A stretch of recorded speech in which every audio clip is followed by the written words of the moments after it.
All right, just what I ended up with. A lot of you guys already saw this on Instagram if you follow me there. I'll just real quick, I'm not going to do a review or anything like that. I set it up this way. I see a lot of people are setting it up the opposite direction.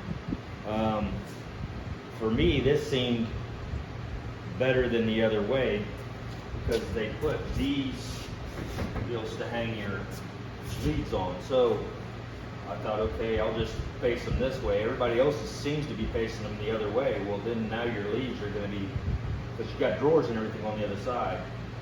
And then, of course, you've got you put your rods here. I bought this, well, I'm not going to get it out. I guess I can.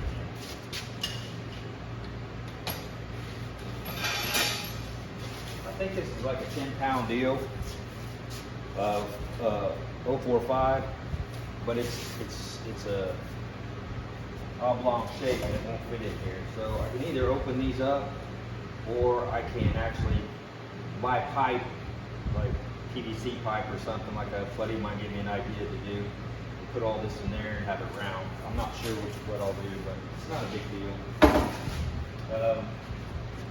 So what happened was I went to, quick story, try not to make it long.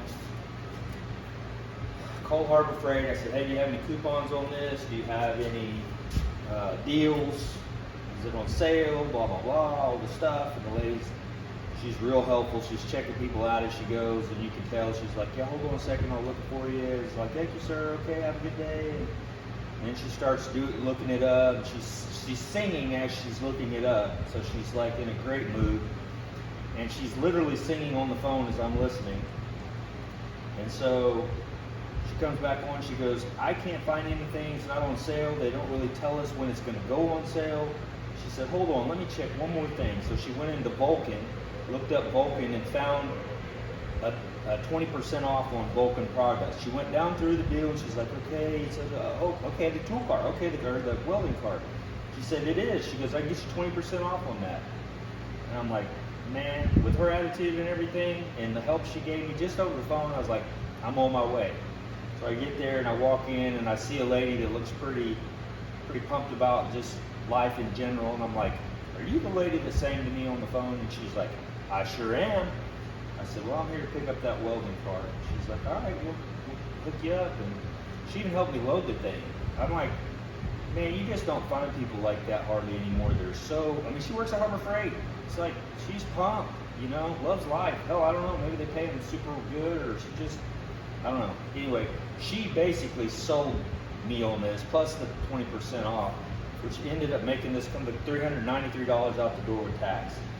So it does everything I'll ever need it to do. I've even got another spot here for a plasma cutter if I ever decide to get one of those. Holds 2 bottles, as you can see. Rolls nice, easily, no big deal. I've got 2 bottles, 2 welders, the whole deal. Let me spin this around and show you the other side real quick. So you can see here what I've got. We've got storage in here. Closer up maybe. Got my foot pedal in there, my 1, 2, 3 blocks, and just basic stuff that I had on the other cart. This one here is pretty cool because it's got areas like I was talking about where if I can't find something, well, now I can. Everything's sitting right there, you know, where I can find it. Got my pliers in here, got extra, I'm not even sure what those are called, infuriate cups, which I haven't got the adapter yet for that, to do that. My wire, the Dremel that I bought to basically sharpen my tungsten, and then that. All of my shields and all the extra stuff it came with, little pocket welding reference. Everyone has asked about this. It says, if you something in this, I will dip my fist in your face. So I think it's saying if you dip the end of your welder in that. So what happened was I went to a yard sale and I ended up buying a bunch of this stuff a long time ago, and I've had it for a long time. I didn't have a TIG welder, but the little case that everything came in was what I was after. It was like a little roll around deal, and all this came with it. It had a pair of gloves, it had some other stuff in it, and that was in it. Well, that's your nozzle gel. This is mine, but I kept this because it's full. And so every time someone sees that, they're like, I'd like to load the story on that. Well, that's the story. It wasn't mine.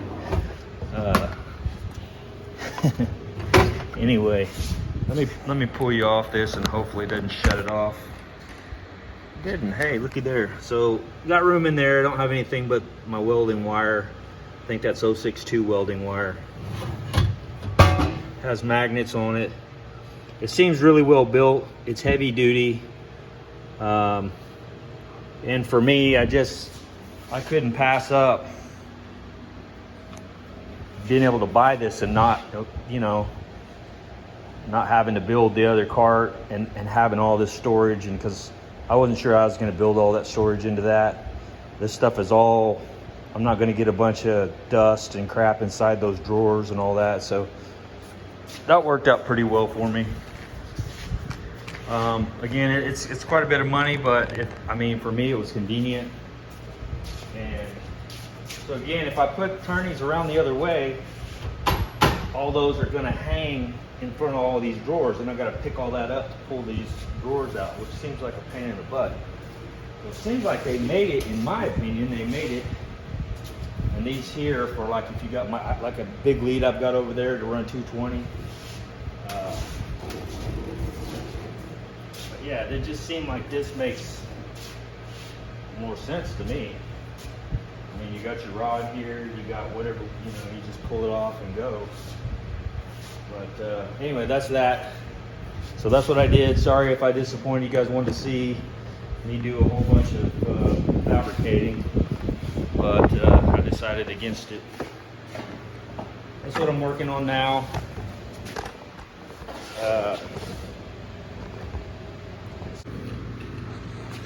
All right. So you can see here, they weld these on here, this little extra deal. And of course they use this to help hold the quarter panel on. That was super awesome of them. The person who actually put the quarter panels on that car. So yeah, I'm just gonna cut these loose. I really don't like how they didn't ask me though. I wish they'd have kept this more in the middle. And I guess I could cut that away and make them more in the middle, but I'm just gonna cut these out. But anyway, I got this one out and kind of planished it back into the correct shape. I still need to take this foam,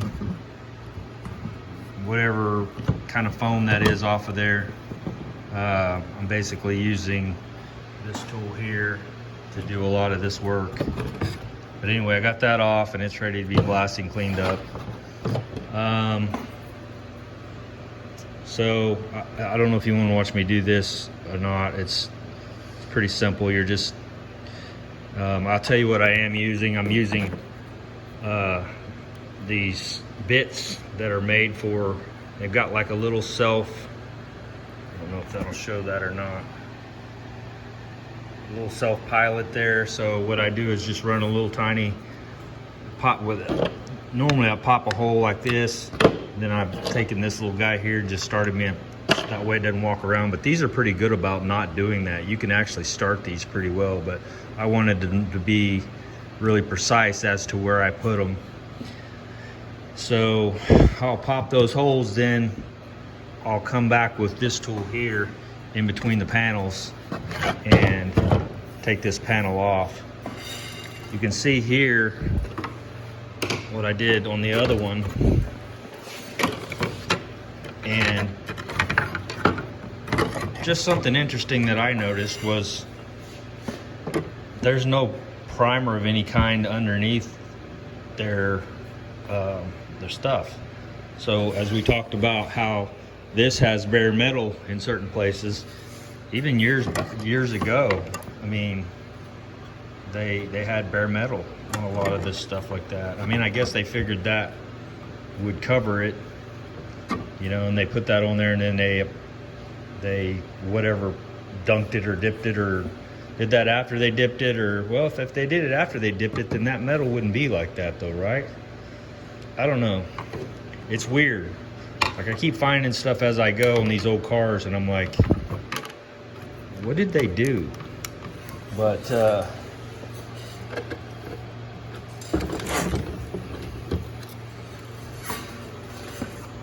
that's my paint.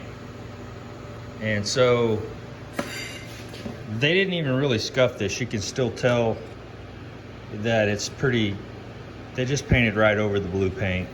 And so this stuff just pops right off. Obviously it lasted a lot of years, but if you can see that, and I don't know if you can, it's just not a quality, obviously quality paint job. Anyway, we're gonna fix that hopefully.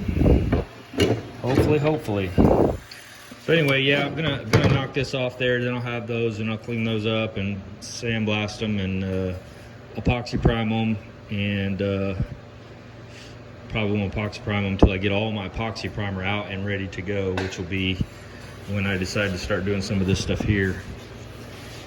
Anyway, I'm making a long video that doesn't need to be long. Here's an idea for you guys. If you don't, this thing, I don't know where I came up with it. I'm sure I didn't come up with it on my own. I'm sure I saw somebody else do it. But you have a portable. I got that one over there. It's bolted down to that welding table. This one here, I can take it around anywhere I want. So when I was planishing that out, I was able to use this, and this. I like to buy, you guys already know, I buy these old vices and restore them. They're all made in America. I've got multiple vices like this. But anyway, I just bolted this to a rotor, and it's heavy, but you can set it in the floor. You can set it anywhere you want, and carry it anywhere you want. Put it in your truck, and you have a vise with you all the time. I've seen people have vices that attach to the back of their trailer hitch, which is pretty cool. But anyway, just an idea. So maybe something, if you don't get anything else out of this video, maybe that'll help you. So, all right, we'll talk to you guys later. See you. All right, so, and you can hear the TV running in the background. My little girl's out here with me. She's hanging out. So, just thought I'd tell you this real quick. This is where they put the aftermarket quarter panel on, and you can see how they did it. We talked about the pop rivets. And to give them credit, they did try to seam seal. They did an overlap on it, and it looks like they tried to seam seal this, which kind of worked, I guess. I mean, I don't know how many years that was, but it did eventually fail, and water seeped in and hit the bare metal and rusted. So, but I will tell you, whatever this primer is that they used, it's legit. Like, it hangs on like nobody's business. Like, they don't make it like this anymore. This is much when they had all the good stuff in the primers and stuff. They don't make them like this anymore. At least to my knowledge. Because I've stripped a lot of new stuff and it doesn't strip near like... Here, let me spin this. Can I spin this? Let me spin this, please. Why are you being like that? Yeah, I know that's annoying. I'm annoyed by it myself, but my little girl loves it, so we'll just have to be annoyed together, right?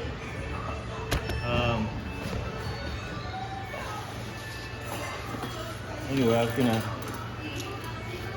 chip some of this away here and kind of show you what I'm talking about. Maybe I can do it with it. Yeah, I mean, it's just, man, it's just ridiculous. Let me grab this, pardon my reach. I mean, maybe that's filler. I mean, they may have went filler straight over top. Maybe that's old filler.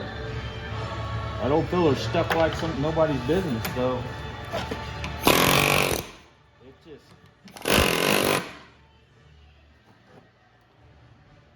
that's real rubbery type filler too. I bet it was hard as hell to sand that stuff. Hopefully you're still seeing what I'm you're picking up what I'm putting down, hopefully. But anyway, if you want to know how to pop rivet a quarter panel onto your car, this looks like a really good way to do it. I mean, I would highly suggest this.